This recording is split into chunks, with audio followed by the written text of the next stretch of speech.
He missed the birth of his child. Now, let that sit with you for a second.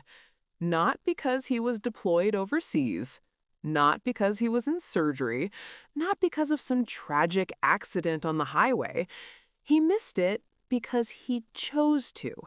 And if you've lived long enough, you already know choices have a way of circling back. It was July in Birmingham, the kind of heat that makes the air feel heavy, like it's pressing against your chest. Denise was 38 weeks pregnant, swollen ankles, back aching, nerves on edge. First baby, first labor, first time stepping into motherhood alone, though she wasn't supposed to be alone. Marcus had promised he would be there. "Oh, I wouldn't miss it for the world," he told her, rubbing her belly like a man rehearsing fatherhood. But words are easy. Showing up is harder. The contractions started just after midnight.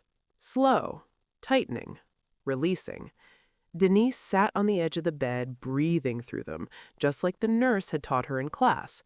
Inhale through the nose, exhale through the mouth. She nudged Marcus. "Baby, I think it's time." He groaned, rolled over, checked his phone, and sighed. Now, let me ask you something. Have you ever watched someone slowly disconnect from you while standing right next to them? He didn't jump up, didn't panic, didn't say, "Let's go." Instead, he said, "You sure? It might be false labor." False labor. As if her body didn't know the difference. They made it to the hospital by 2:17 a.m. The nurse confirmed it. 6 centimeters. No turning back now. Denise reached for Marcus's hand. He stepped into the hallway to take a call. That call lasted 23 minutes. 23. Long enough for her water to break. Long enough for her fear to rise. Long enough for the first crack in her heart to form. When he came back into the room, something had shifted. He wasn't pacing, he wasn't comforting, he wasn't even nervous. He was irritated. "I told you I had something important tonight," he muttered. Important. Now, I don't know about you, but I can't think of many things more important than your child entering this world, unless, of course, your priorities are somewhere else. By 5:48 a.m., the pain was blinding. Denise gripped the bed rails. Sweat soaked her hospital gown. She looked at the doorway, praying he would stand beside her. But Marcus was gone. Gone. No note, no explanation, just gone. He missed the birth of his son. And at 6:12 a.m., when little Isaiah James Carter let out his first cry, the only hand Denise was holding belonged to a nurse named Patricia. She named the baby anyway, signed the birth certificate anyway, smiled through tears anyway. But something in her changed that morning, and she didn't tell Marcus what that something was. Not then. Not when he texted at noon saying, "Everything good?" Not when he showed up 2 days later with balloons like a man who thought apologies came wrapped in helium. No, she said nothing. And sometimes silence is not weakness. Sometimes silence is a seed, and seeds take years to grow. What Marcus didn't understand that day, what he wouldn't understand for 18 long years, was that missing a birth is one thing, but missing the meaning of it, that's something else entirely. And the real story didn't begin in that hospital room. It began the moment Denise decided she would never beg a man to show up again. What she did next, Marcus never saw coming. By the time Marcus walked into that hospital room 2 days later, Denise had already made a decision. Not a loud one, not the kind you post on Facebook, not the kind you scream across a living room. The quiet kind. And if you're over 45, you already know. The quiet decisions are the ones that change everything.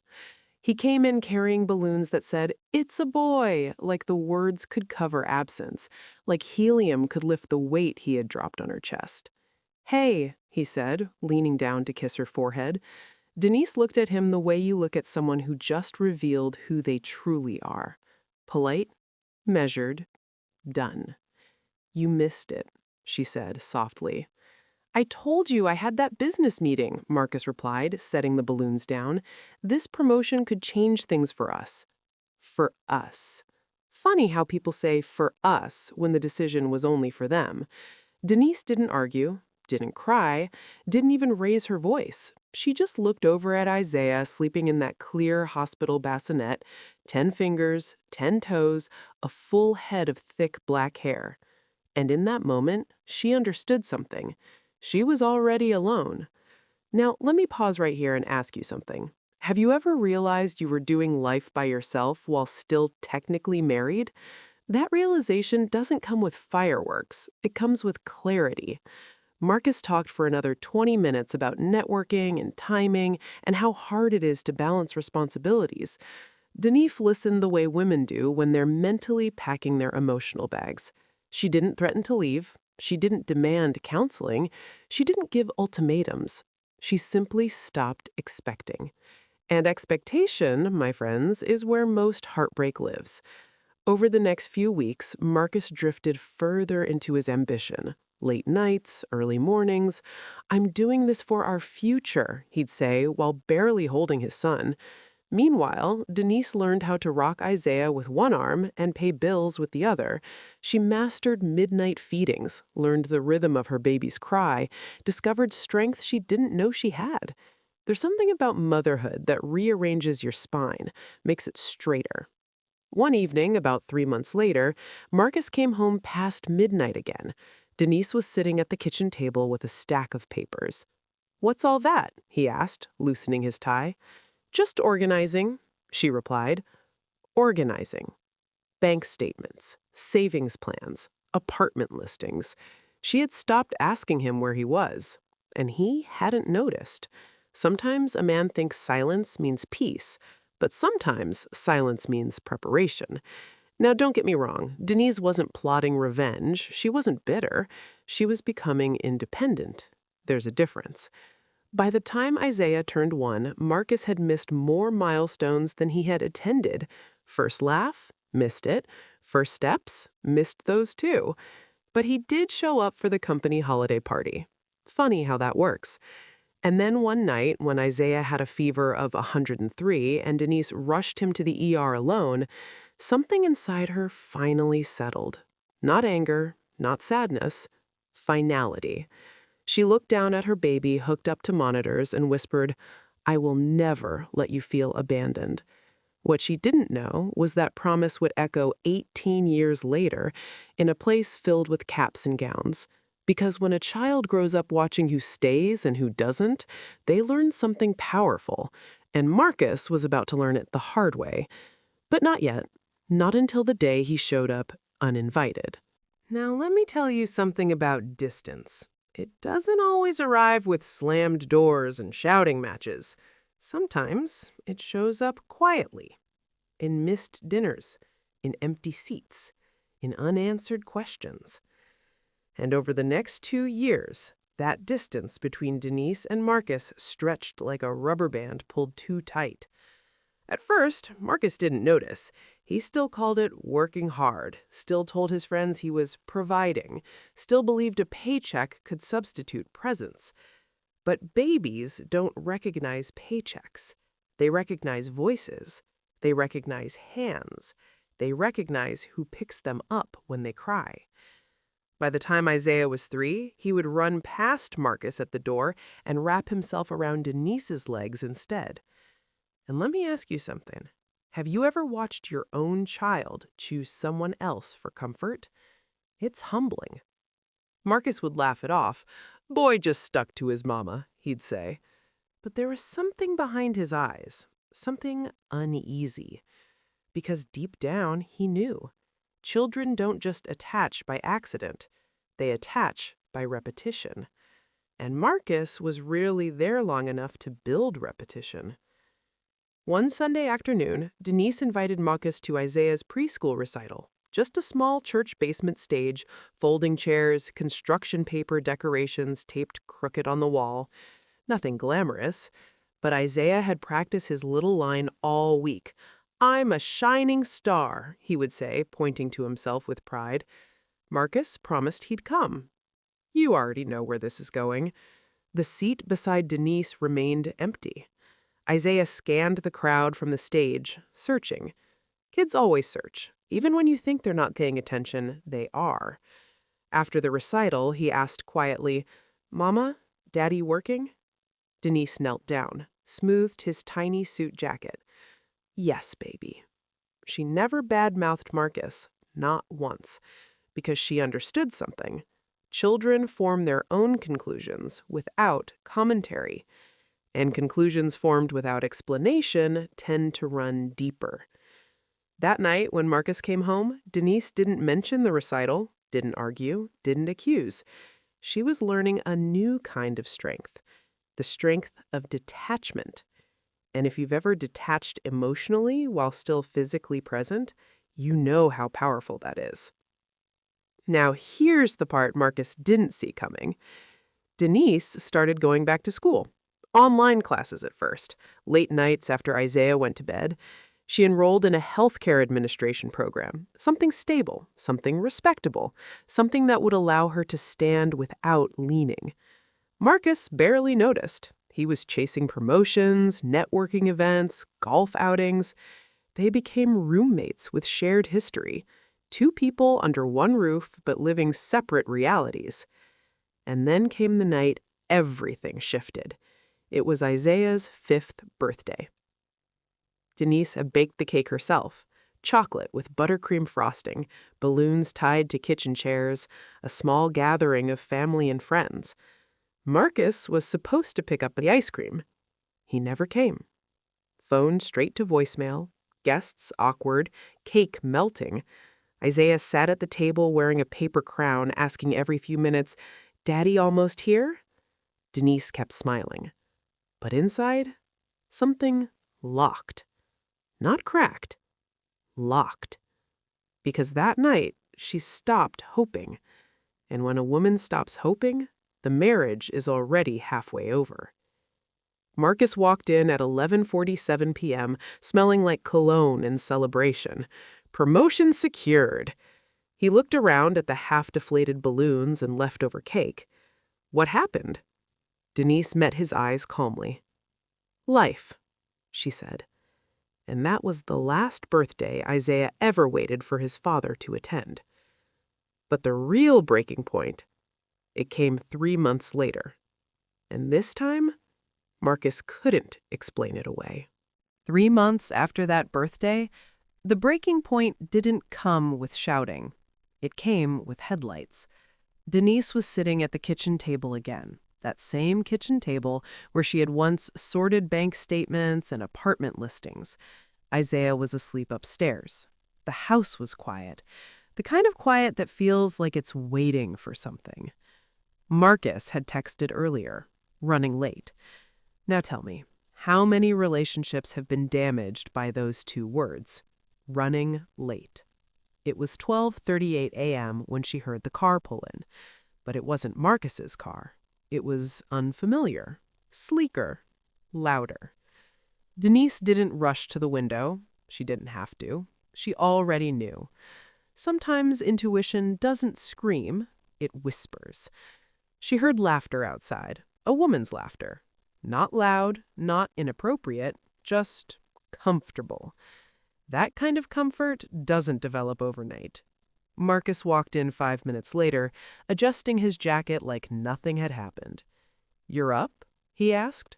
Denise looked at him carefully. "I heard the car." "Oh," he said casually. "That was just Tanya from work. We had a team dinner. She dropped me off." Dropped him off. Denise nodded slowly. "Is that why you've been working so late?" He hesitated. Just long enough. Now here's something I want you to think about. When someone pauses before answering a simple question, what are they really calculating? He sighed. "Denise, don't start." Don't start is the phrase men use when they know they've already finished something behind your back. Denise stood up from the table, calm, controlled. I'm not starting anything, she said softly. I'm ending something. Marcus blinked. What are you talking about? She didn't raise her voice, didn't accuse him of cheating, didn't demand a confession. She just said, I'm done living like I'm alone while married. Silence filled the room, and for the first time in years, Marcus looked uncertain. You're overreacting, he said quickly. This is just stress. You know how hard I'm working. For us? Denise asked gently. The word hung in the air like a mirror. Marcus opened his mouth, then closed it, because deep down he knew he had been working for himself. Now here's the twist. Denise didn't file for divorce that night. She didn't pack a suitcase dramatically. She simply handed him an envelope. Inside were the apartment papers she had been organizing months ago. Lease signed. Move-in date set. 3 weeks from now. You planned this? Marcus asked, stunned. I prepared, she corrected. And there's a difference. She wasn't leaving out of anger. She was leaving out of clarity. Marcus tried bargaining, tried minimizing, even tried guilt. What about Isaiah? He asked. Denise looked him straight in the eye. What about him? She replied. That question hit harder than anything else she had said. Because what about Isaiah? Where had Marcus been when Isaiah was sick, when he needed help with preschool projects, when he blew out candles alone? Presence cannot be retroactively applied. And in that moment, Marcus realized something uncomfortable. Denise wasn't threatening. She was serious. 3 weeks later, Denise and Isaiah moved into a modest 2-bedroom apartment across town. No drama, no scene. Just a quiet exit. Marcus stood in the doorway watching them drive away. He told himself she'd cool off. He told himself she'd come back. He told himself this was temporary. But what he didn't realize was this. When a woman leaves quietly, she rarely returns loudly. And from that day forward, Isaiah's world became smaller, but stronger. And Marcus? Marcus was about to discover what absence truly costs. But not immediately. Regret has a way of ripening slowly.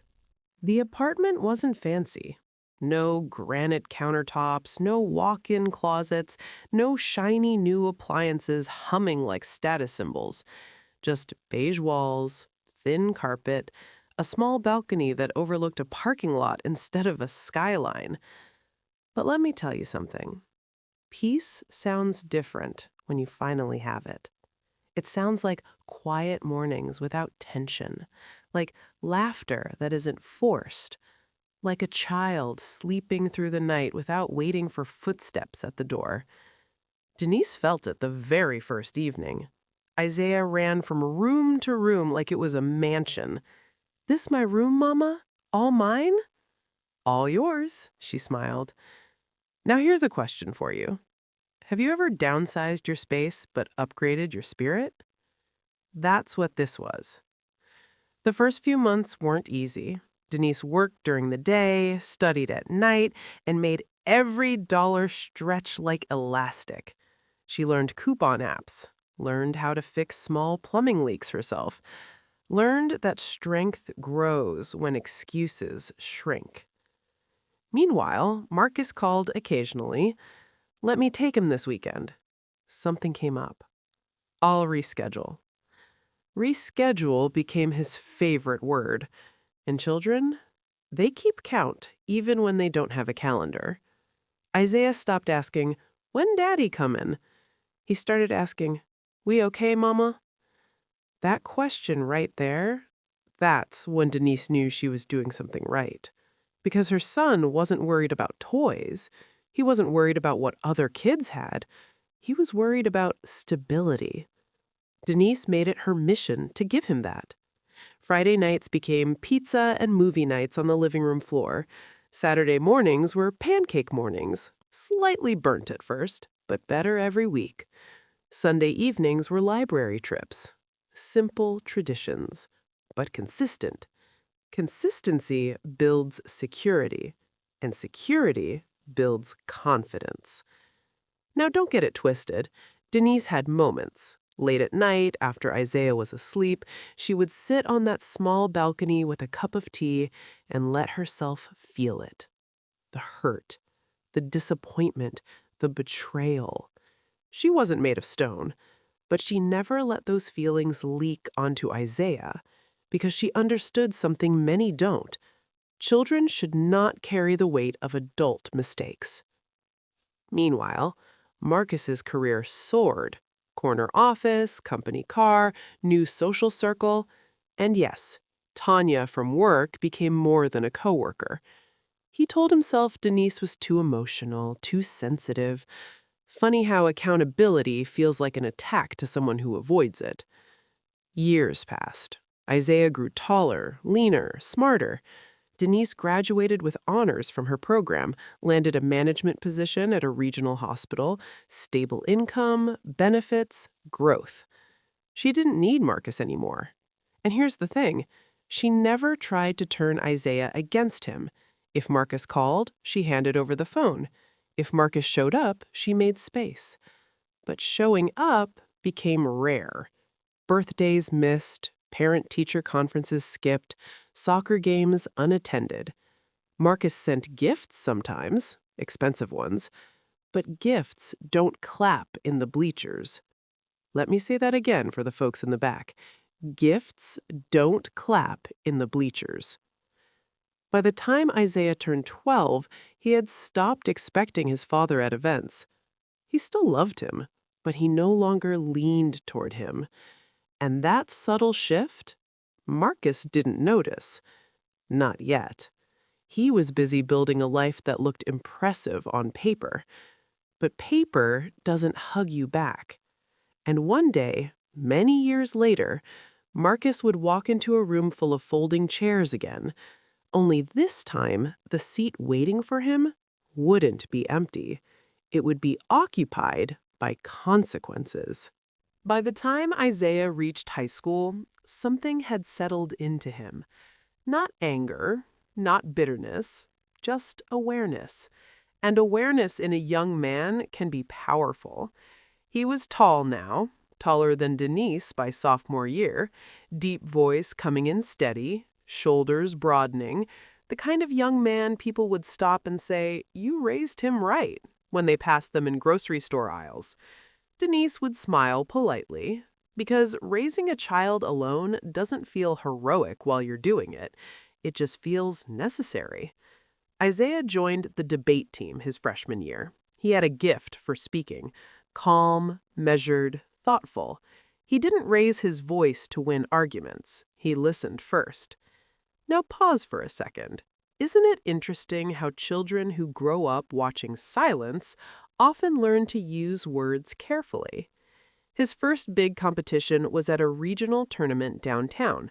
Denise requested the day off work weeks in advance, bought him a new tie, ironed his shirt twice. "Mom, it's not the Oscars," he teased. "Well, it is to me," she replied. They both laughed. Marcus knew about the competition. Denise had emailed him the details. No response. The morning of the tournament, Isaiah stood near the entrance, scanning the crowd, not searching desperately, just checking. Denise noticed. She didn't say anything, because sometimes acknowledging disappointment makes it heavier. Isaiah won second place that day, held his trophy with quiet pride. Denise clapped so loud her hands stung. On the drive home, Isaiah stared out the window. "Mom? Yeah, baby? You ever think people regret stuff they can't fix?" Now that question, that wasn't random. Denise glanced at him carefully.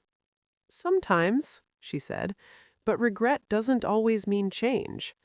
He nodded slowly, absorbing that. Teenage years are tricky. Boys start forming opinions about manhood, about responsibility, about what it means to show up. And Isaiah had a front row seat to two very different examples. Marcus would pop in occasionally, usually around holidays.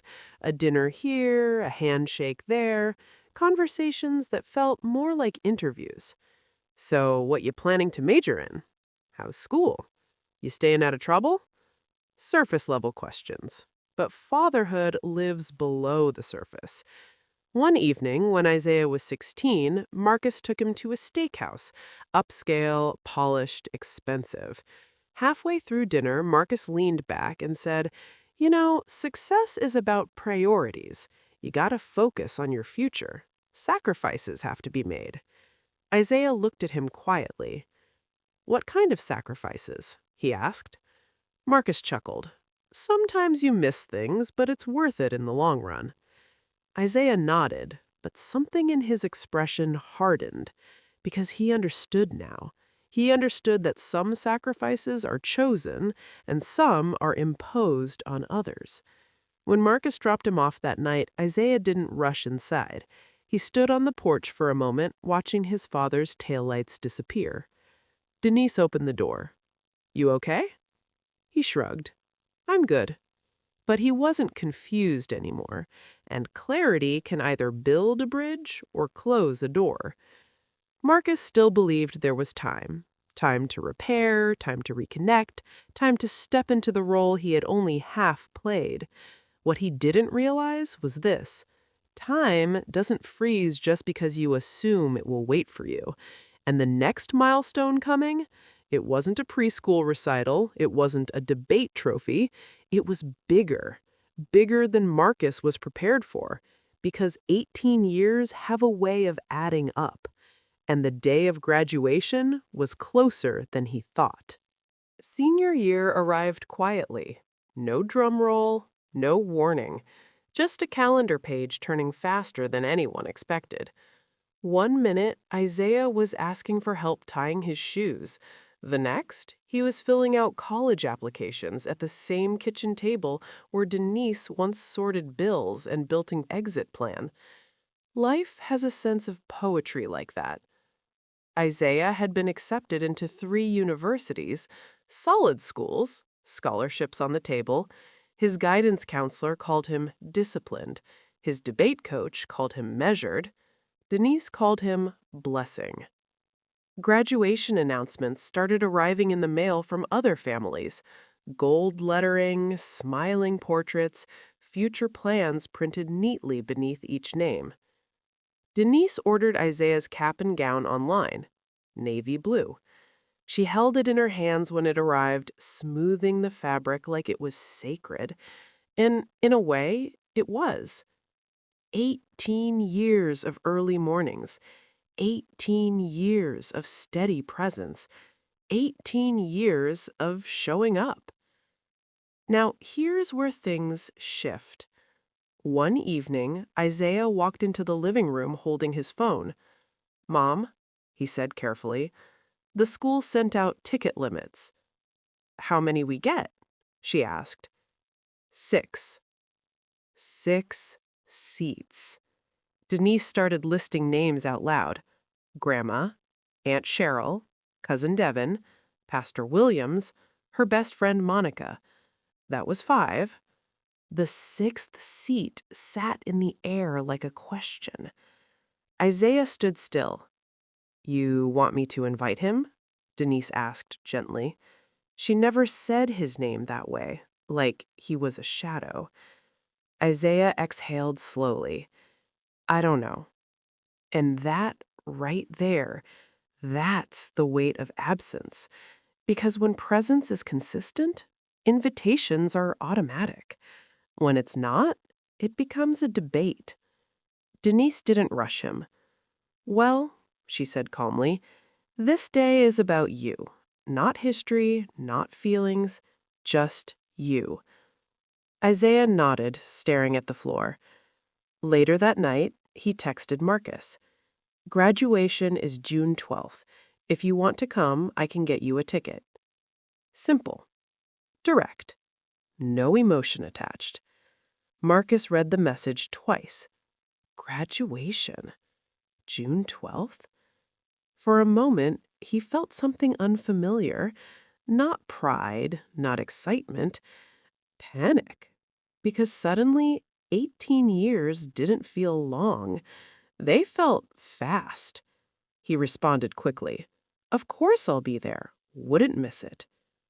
Wouldn't miss it. Those words echoed somewhere deep in the past. Marcus put the date into his calendar immediately, even set 2 reminders. But here's the thing about regret. It doesn't just show up on the day of the event. It starts whispering long before. Over the next few weeks, Marcus began replaying memories he had buried. The hospital hallway, the preschool recital, the birthday cake melting under kitchen lights. He found himself wondering what Isaiah remembered, what Denise had told him, what had been left unsaid. Meanwhile, Denise watched Isaiah move through his final weeks of high school with calm focus. No bitterness, no revenge energy, just forward motion. The night before graduation, Isaiah laid his cap and gown neatly over his desk chair. Denise knocked softly on his bedroom door. "You ready?" she asked. He smiled faintly. "Yeah." But inside, he felt something else. Not nerves about walking across a stage, nerves about who would be sitting in the crowd. Because showing up late in a story doesn't guarantee you understand it. And tomorrow would reveal whether Marcus truly came to celebrate or came to confront what he had missed. And sometimes those are 2 very different reasons. June 12th arrived warm and bright, the kind of day photographers love, the kind of day mothers pray for. Denise woke up before her alarm. She stood in the kitchen for a moment, coffee cup in hand, letting it sink in. 18 years. Do you know how many prayers fit inside 18 years? Isaiah came downstairs dressed in a white shirt, tie slightly crooked. "Hold still," Denise said, fixing it the way she had fixed it for debate tournaments, church programs, and interviews. Except this time felt heavier, sacred. They arrived at the school auditorium early, folding chairs lined up in neat rows, blue and silver balloons tied near the stage, programs stacked at the entrance. Denise scanned the seating area, heart steady. And then she saw him, Marcus, sitting in the 3rd row, alone. Suit pressed, hair slightly grayer than before, posture stiff like a man bracing for something. Now let me ask you something. Have you ever walked into a room where your past was already seated? That's what this was. Marcus spotted Denise first. Their eyes met. There was no hostility there, just history. He stood awkwardly. "Denise," he said softly. "Marcus," she replied, polite but measured. "How's he doing?" Marcus asked, glancing toward the hallway where students were lining up. "He's ready," she answered. And that was the difference between them. Denise spoke from certainty. Marcus spoke from hope.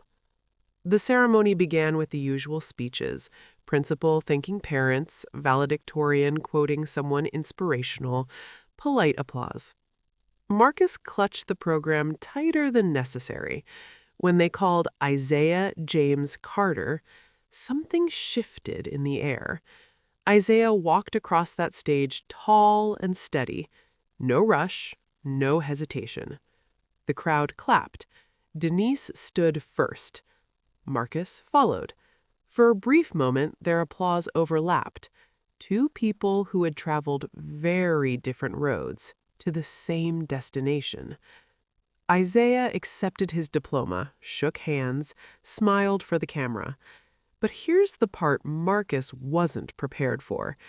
After the ceremony, students flooded the floor to find their families. Laughter, hugs, tears, flashing phones.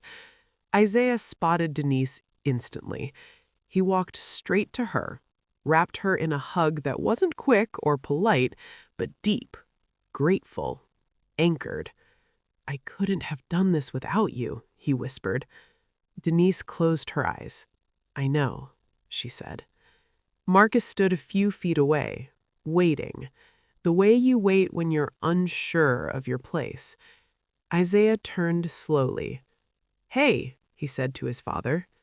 Hey, son, Marcus replied, voice slightly unsteady. They hugged, but it was different. Not cold, not warm, measured. Marcus pulled back and looked at him, really looked at him. You did good, he said. Thanks, Isaiah answered. There was no accusation in Isaiah's eyes, but there wasn't dependence either. Just maturity. Marcus swallowed. I'm proud of you. Isaiah nodded. I appreciate you coming. Appreciate. Not needed, not relied on. Appreciated. And that subtle distinction hit Marcus harder than any confrontation ever could. Because in that moment, he understood something painful. He had shown up, but he hadn't built the foundation beneath this success. Denise had. Marcus looked at her across the crowded auditorium. For the first time in years, he didn't see the woman who overreacted. He saw the woman who endured, and the cost of missing the beginning was standing at the finish line feeling like a guest. But the real conversation, that didn't happen in the auditorium. It happened later, when the crowd cleared, and Isaiah said something Marcus would carry for the rest of his life. The crowd thinned out slowly. Families drifted toward parking lots and celebratory dinners. Balloons floated into the sky. Cameras clicked one last time. Denise had already taken a dozen photos. Isaiah alone, Isaiah with Grandma, Isaiah pretending to toss his cap in the air even though the school had strictly said, please do not throw caps. And let's be honest, when have teenagers ever listened to that rule? Eventually, it was just the three of them standing near the side of the building. The sun had dipped lower now. Softer light, quieter air. Marcus cleared his throat. Y'all headed somewhere to celebrate? Dinner at Mama's house, Denise answered. Nothing fancy. Isaiah glanced between them. Dad, you got a minute? Marcus straightened immediately. Yeah, of course. They stepped a few feet away, close enough for Denise to see them, but far enough to speak privately. Now this is the part that separates boys from men. Conversations that require honesty without anger. Isaiah didn't look nervous. He looked settled. I'm glad you came, he started. Marcus nodded quickly. Wouldn't miss it. There it was again. Wouldn't miss it. Isaiah gave a small smile. You missed a lot, he said gently.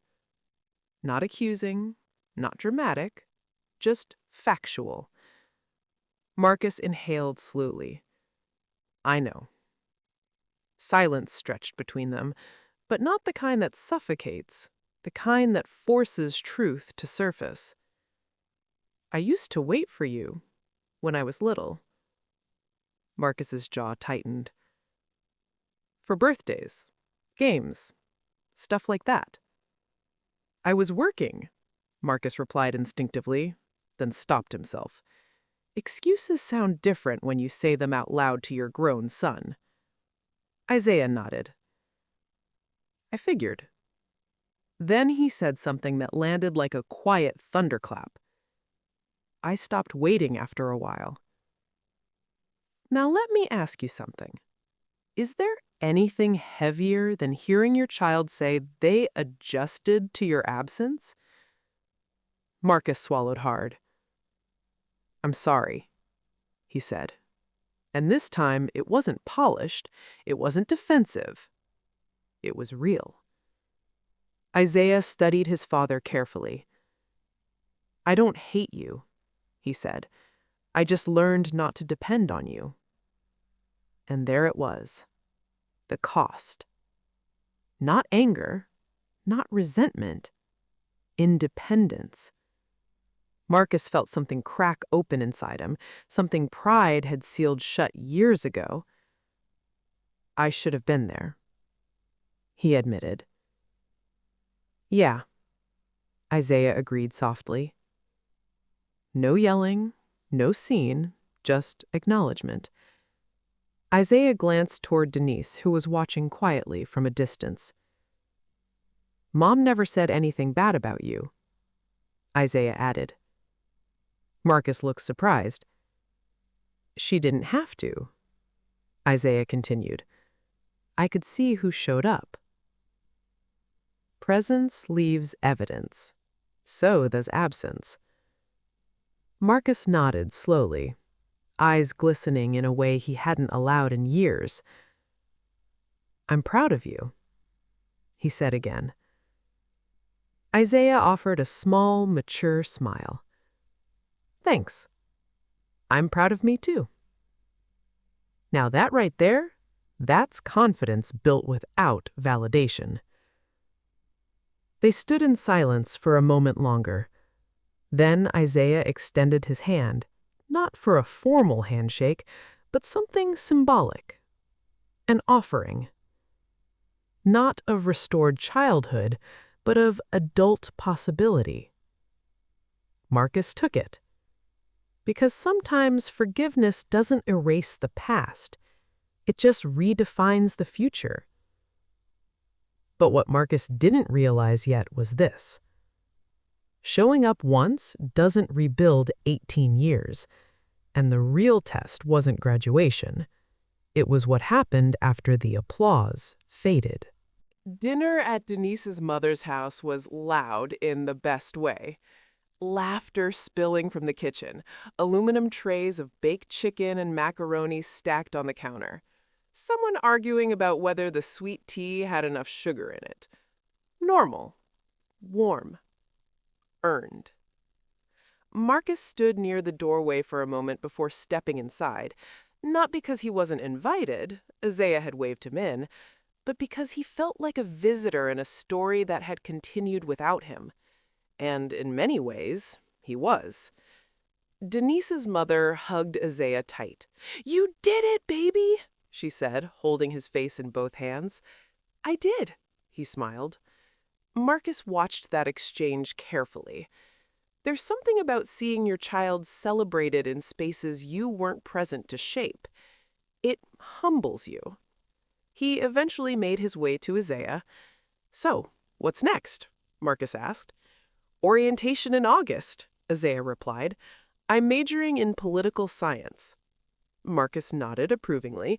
"That's strong. That's smart." Isaiah tilted his head slightly. "You think so?" "I do," Marcus answered. "Good," Isaiah said, "because I chose it." There was no rebellion in his tone, just ownership. Now, let me ask you something. How many parents miss the years where influence is planted, then show up expecting to harvest? Marcus felt that question without anyone speaking it. Later that evening, as guests began leaving and leftovers were packed into plastic containers, Marcus found Denise alone in the kitchen rinsing dishes. "You did a good job," he said quietly. She didn't turn around immediately. "I know," she replied. Not arrogantly, just truthfully. He nodded. "I didn't make it easy." "No," she agreed. There was no bitterness in her voice, just memory. Marcus leaned against the counter.